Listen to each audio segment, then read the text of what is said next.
Hi hello வணக்கம் நண்பர்களே, நான் உங்கள் தோழி வினு. இது வினுஸ் தமிழ் ஆடியோ நாவல் சேனல். என்னோட கதைகளை என்னோட குரலில் கேட்க நம்மளோட சேனலை சப்ஸ்கிரைப் செஞ்சுக்கோங்க. பிடிச்சா லைக் பண்ணி உங்கள் பொண்ணான கருத்துக்களை கமெண்ட்டாகவும் பதிவு பண்ணுங்க. வாங்க கதைக்குள்ள போகலாம். பிழையும் சரியில் முடியுதே. பிழை 55. மூன்றாவது மகன் சாகித்யனுக்கு உடையை அணிவித்த ராமு, பாப்பு, அகி, அம்மா ரெடி ஆகிட்டாங்களான்னு போய் பாருங்க. எங்க அம்மா ட்ரெஸ்ஸிங் ரூம்ல இருக்காங்க டாடி என்று தம்பி சாகித்யனை அழைத்து கொண்டு ஓடிவிட்டனர். ட்ரெஸ்ஸிங் ரூமை திறந்து பார்த்த ராமு, என்னடி செய்ற என்றான். எது முன்னால பக்கம் எது பின்னால பக்கம்னே தெரியல சார், எல்லாம் ஒரே மாதிரி இருக்கு என்றாள். தெரிஞ்சா மட்டும் அப்படியே புடவை கட்டி கிழிச்சிருவ பாரு. ஏண்டி, ஊர்ல 5 வருஷம் இருந்தியே, அப்போவாவது கட்டி பழகிருக்கலாமே என்று தலையில் குட்டியவன் புடவையை நேர்த்தியாக அவளுக்கு கட்டிவிட, எனக்கு ஒரு சந்தேகம், உங்களுக்கு எப்படி சாரி கட்ட தெரியும் என்றாள். ஹஹாவென சிரித்தவன், இந்த ராம்க்கு எதுவும் தெரியாதுன்னு சொல்றது பிடிக்காது. அதுவும் இப்பதான் சோசியல் மீடியாவை திறந்தாலே சேலை கட்ட தானே சொல்லித்தராங்க. சரி சரி, படியில் இறங்கும்போது பார்த்து கவனமா இறங்கு சரியா? நான் கீழே போய் எல்லாம் சரியா இருக்கான்னு பாக்குறேன் என்று அவள் நெற்றியில் அழுத்தமாக இதழை பதித்து விட்டு சென்றான். ஹாய் அண்ணா, வாங்க வாங்க என்று துருவையும் அவனுடன் வந்த அறிவழகையும் வரவேற்றனர் பரத்தும் லக்ஸும். ஹாய் குட்டி தம்பிஸ் என்றவன் ராமோட பிரதர்ஸ் என்று அறிவழகைக்கு அறிமுகம் செய்தான். ஹாய் அண்ணி என்று லக்ஸ் கை கொடுக்க, ஹலோ குழந்தனாரே என்று குலுக்கினாள் அறிவழகி. கொத்தனாரா? இல்ல அண்ணி, நான் சைக்காட்டிஸ்ட் என்றான். ஹஹாவென சிரித்த துருவோ, கொத்தனார் இல்ல லக்ஸ், பிரதர் இன்லான்னு வில்லேஜ் பாஷையில சொன்னா என்றான். விருந்தினர் அனைவரையும் வரவேற்றவர்கள். வரவேற்பு பானம் வழங்கி கேக் கட் செய்து சிறப்பாக தொடங்கியது அவர்கள் குழந்தை சாகித்யனின் பிறந்த நாள் விழா. ராமு இதனை பயன்படுத்தி நன்றி கூறும் விதமாக விருந்தினர்களையும் ஊழியர்களையும் குறிப்பிட்டு பேசிக் கொண்டிருக்க, குழந்தைகள் இங்கும் அங்குமாக ஓட அவர்களை கண்காணித்து கொண்டிருந்தனர் தவசிலனும் சுமித்ராவும். கையில் ஒயின் கிளாஸுடன் நின்றிருந்த துருவை நோக்கி வந்தாள் அறிவழகி. அதை கவனித்தவன், என்ன நம்ம பொண்டாட்டி பாடி லாங்குவேஜே சரியில்லை, ஆத்தி அப்ப ஏதோ பிரச்சனையோட வர்றா, சமாளி துரு என்று தனக்குள் கூறியவன் அவள் அருகில் வந்ததும், செல்லக்குட்டி என்னடி ஆச்சு, ஏன் இப்படி வியர்த்திருக்கு என்றான். அத்தா, அந்த டாக்டர் பேசினதை கவனிச்சிங்களா? அவர் என்ன சொன்னார் தெரியுமா? என்க என்னடி தங்கம் சொன்னா? காய்ச்சல் வந்தா டோலோ போடுங்கன்னு சொன்னானா என்றான். ஐயோ அத்தா, அது இல்ல, அவரோட ஒவ்வொரு வெற்றிக்கு பின்னாடியும் அவர் பொண்டாட்டி தான் இருக்காளாம் என்றாள். சொல்லிட்டானா? சொல்லிருவானே என்று எண்ணியவன், அப்படியா சொன்னா அந்த கஞ்சப்பைய என்றான். கஞ்சப்பையனா? ஏன், நல்ல விதமா தானே சொன்னாரு என்க. என்ன நல்ல விதமா சொல்லிருக்கான் என்று அவள் தோள் மேல் கை போட்டு நடந்த துரு, செல்லக்குட்டியே, இவனை போல மூளை விங்கிகளே இப்படித்தான் பொண்டாட்டிய தூக்கி பின்னால வச்சிருவாங்க. ஆனா அத்தானுக்கு அப்படியா? எனக்கு முன்னால பின்னால லெப்ட் ரைட்டுன்னு எல்லா பக்கமும் நீ மட்டும் தாண்டி இருக்க. இது ஏன், பெருமாளாவது 2 பக்கம் நெஞ்சு ஓரத்துல தான் அவ பொண்டாட்டிங்களே வச்சிருக்காரு. ஆனா அத்தான் அப்படியா? நடு நெஞ்சுக்குள்ள உன்னை மட்டும்தான் வச்சிருக்கேன். நம்பிக்கை இல்லைன்னா ஓரமாவா நெஞ்ச திறந்து காட்டுறேன். பார்த்ததுக்கு அப்புறம் பாவட தாவணி நல்லா இல்லாதான் காஸ்டியூமை சேஞ்ச் பண்ணுங்கன்னு அடம் பிடிக்க கூடாது.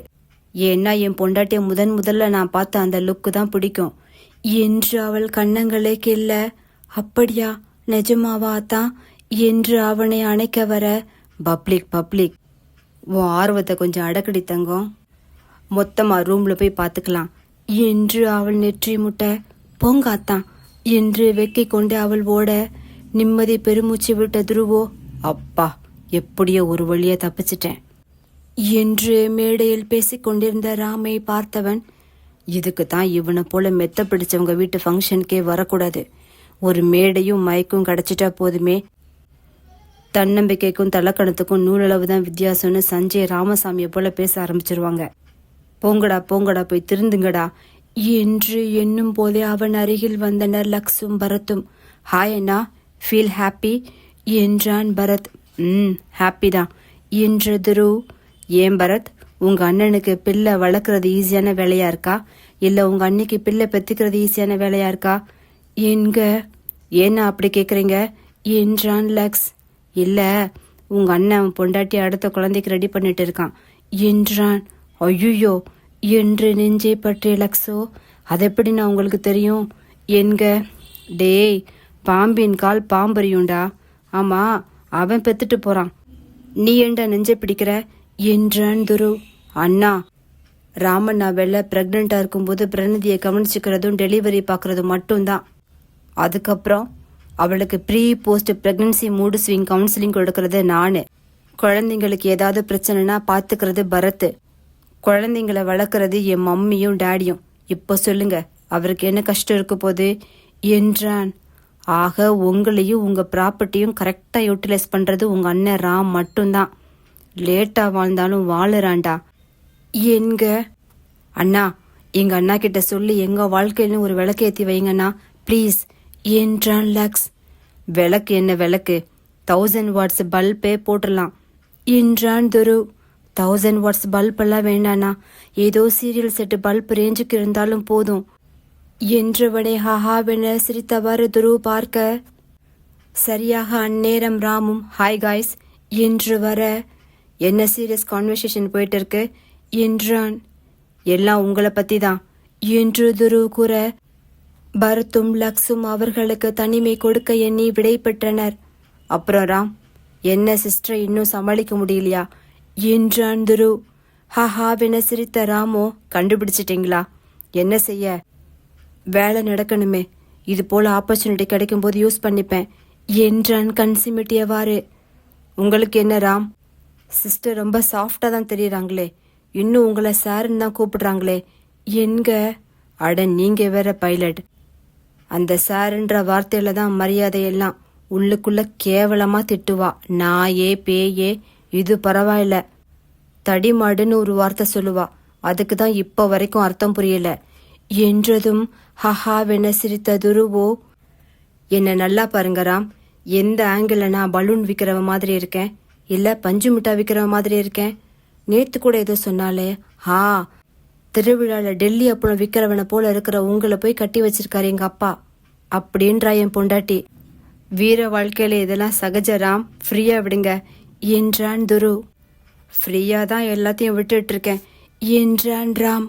ஆண்கள் இருவரும் பேசுவதை கண்ட அவர்கள் மனைவிமார்கள், ஏங்கா உங்க ஹஸ்பண்ட் பைலட்டா? பார்த்தா அப்படி தெரியலையே என்றாள் பிரணதி.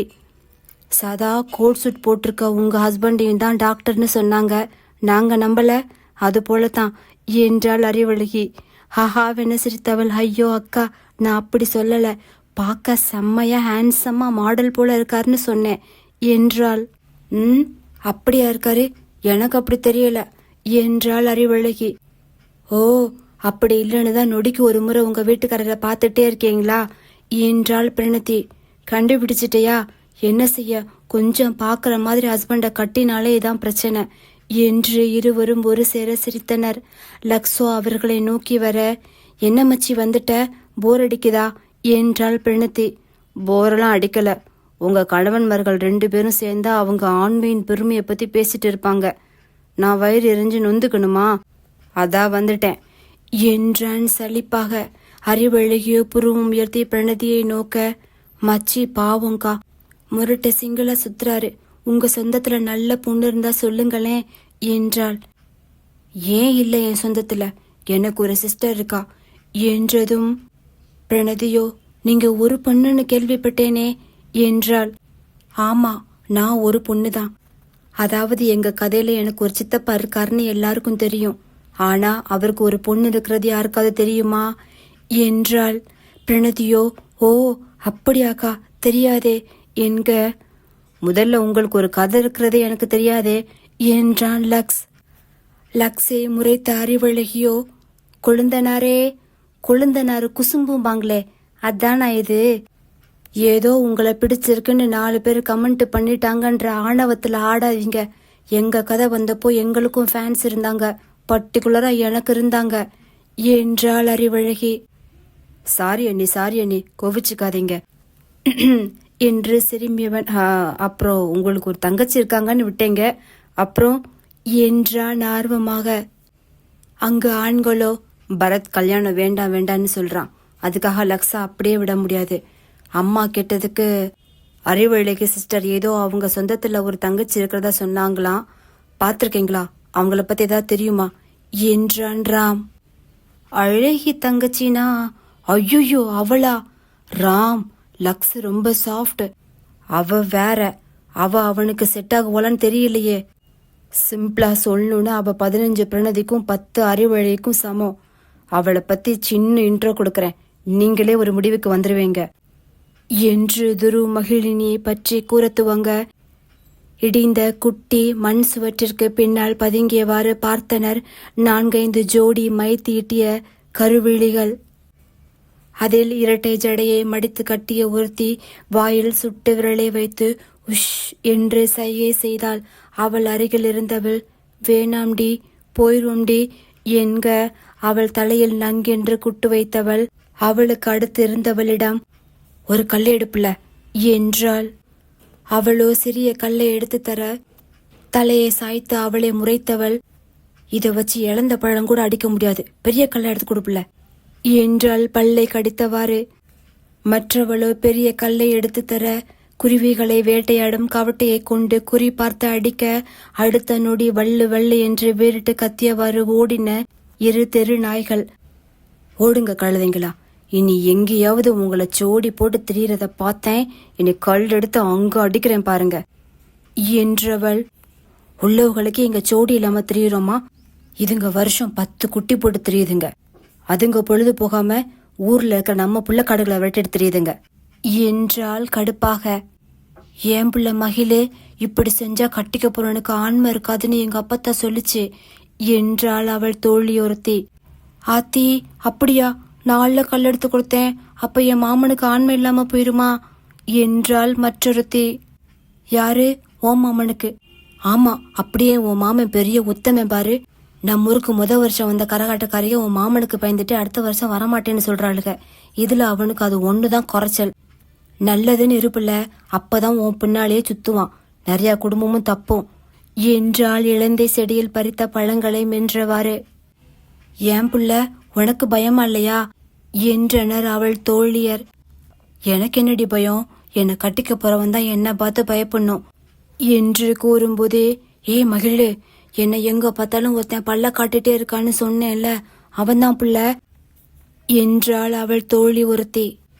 பெண்கள் 5-6 பேர் கூட்டமாக வந்தாலும் அதில் ஒருத்தியை மட்டும் பார்த்து சிரித்தவாறு எதிரில் தன் 2 வீலரை உருட்டி கொண்டு வந்தான் ஆடவன் ஒருவன். அவனை கண்கள் சுருக்கி பார்த்தவள், நல்லாதானடி இருக்கான் கருவாப்பைய என்றாள். ஆனா அவனை எனக்கு பிடிக்கல புள்ள, அவன் மூஞ்சியும் மசரக்கட்டையும் என்றாள். அப்படின்ற, சரி விடு, இப்ப பாரு வேடிக்கைய என்றவள் பல்லை காட்டிக்கொண்டு அவள் தோழியை பார்த்து வந்தவன் அருகில் வந்ததும் சட்டென அவன் இடையிலிருந்த வேஷ்டியை பற்ற முயன்று விடுவித்தாள் மகிழினி. நொடி பொழுதில் நிகழ்ந்த நிகழ்வினால் வண்டியை விடுத்து வேஷ்டியை பற்றியவன் கோபத்தில், ஏய் என்ன பிள்ளை லந்தா என்றான். செக்கிங்கு போ போ என்றாள்.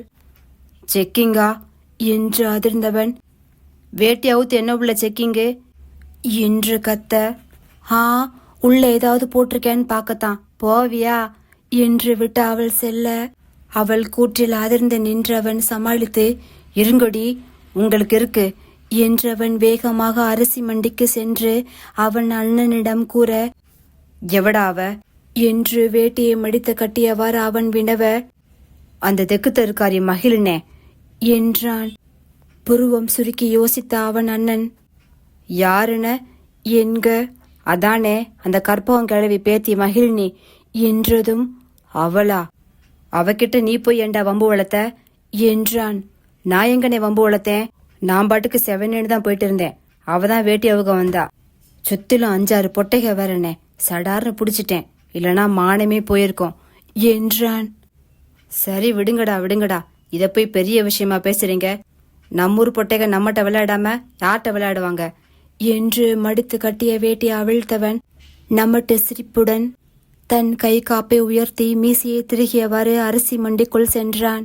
அவன் தம்பியோ அருகில் இருந்தவனிடம், என்னடா அவ பேரை கேட்டவுடனே அண்ணன் அப்படியே பம்முதாரு, பயமா இல்ல பாசமா என்றான். அவளை காதலிக்கிறதும் தண்ணி இல்லாத கிணத்துல தலைகீழ குதிக்கிறதும் ஒண்ணுதானே, யாருக்கு தெரியும், ஒருவேளை அன்னை வீட்டையும் அவுத்து விட்டாலோ என்னவோ என்க. செஞ்சாலும் செஞ்சிருப்பா, சரியான சேட்டை பிடிச்ச கழுதையா இருக்காடா என்றான். வீட்டினுள் நுழைந்த மகிழினை கண்டது. வீட்டின் உள்கதவு வாசலில் தலை சாய்த்து அமர்ந்திருந்த அவள் அம்மாவளி பாட்டியைதான். என்ன கிழவி, நீ வாங்கிவிட்ட கப்பல் கவுந்துருச்சா என்றாள். ஏண்டி சொல்ல மாட்ட, போன வாரம் உன்னை பார்த்துட்டு போன மாப்பிள்ளை வீட்டுக்காரங்க வேண்டாம்னுட்டாங்கடி என்றார். யாரு, அந்த மேலப்பட்டி கருவாயனா? நல்ல வேளை அவனே வேண்டான்னுட்டான் என்று பழைய சோற்றுடன் வதக்கிய மிளகாயை சேர்த்து உண்ண. கருவாயனா கவர்மெண்ட் உத்தியோகண்டி, அதுவும் அந்த கருவாயனுக்கு ஒன்ன பிடிக்கல. ஏண்டி இப்படி வர்ற மாப்பிள்ளையெல்லாம் வேண்டாம் வேண்டான்னா எப்படி, கிளவியானா உன்னை அந்த கருவாயனும் சீந்த மாட்டாண்டி என்றார் கிழவி. அதுக்காக பிடிக்காதவனெல்லாம் என்னால கட்டிக்க முடியாது. என் அக்கா அறிவு புது நிறம்தான், செவன்னு இருக்கிற துருவனை தான் கட்டிக்கிட்டு தங்கன்னு தாங்கல. அவளை விட நான் கொஞ்சம் கலர் கூட தானே. எனக்கும் செவன்னு மாப்பிள்ளை வேணும். எனக்கு பிடிச்ச மாதிரி ஒருத்தன் மட்டும் கிடைக்கட்டும். அடுத்த நிமிஷம் அவன் கழுத்துல கத்திய வச்சு கட்டுடா தாலியன்னு சொல்லுவேன். இல்லைன்னா அவன் கழுத்துல நானே கட்டிடுவேன் என்க. கட்டுனாலும் கட்டுவடிமா நீ, உன்கிட்ட மாட்டிக்கிட்டு எவன் பாடுபட போறானோ தெரியல என்றார் கிழவி. இதை துரு கூறி முடிக்க வாய் வரைக்கும் எடுத்து சென்ற வைனை அருந்தாமல் விழித்தனர் ராமும் பரத்தும். அங்கு பெண்களோ, பொண்ணுனா அவதான் பொண்ணு, அப்படி ஒரு அடக்கத்தை பார்த்திருக்கவே மாட்டேங்க. காலையில எழுந்தா உங்க காலை தொட்டு கும்பிடாம கட்டில விட்டு எழுந்திருக்க மாட்டா, அப்படி ஒரு பவ்யம்னா பாத்துக்கோங்களேன் என்று சில பல கதைகளை அறிவழகி அளக்க ஆவென வாயை பிளந்து கேட்டவன், ஏன் அண்ணி அவங்க போட்டோ என்றவுடன் பாவாடை தாவணியில் அமைதியாக அமர்ந்திருந்த அவள் புகைப்படத்தை அறிவழகி காட்ட மகிழினியை பார்த்த லக்ஸோ தலைக்கு குளித்து தலையில் துண்டுடன் காஃபியை கையில் ஏந்தியவாறு, அத்தா எழுந்திருங்க என்று அவனிடம் கொடுத்தவள் தாலியை இரு கண்களிலும் ஒற்றி எடுத்து காலை தொட்டு கும்பிடுவது வரை கற்பனை செய்து விட்டான் லக்ஸ். இதெல்லாம் என் வாழ்க்கையில நடக்குமா என்று என்ன, நிச்சயம் நடக்கும் குழந்தனாரே, நீங்க மனசு வச்சா.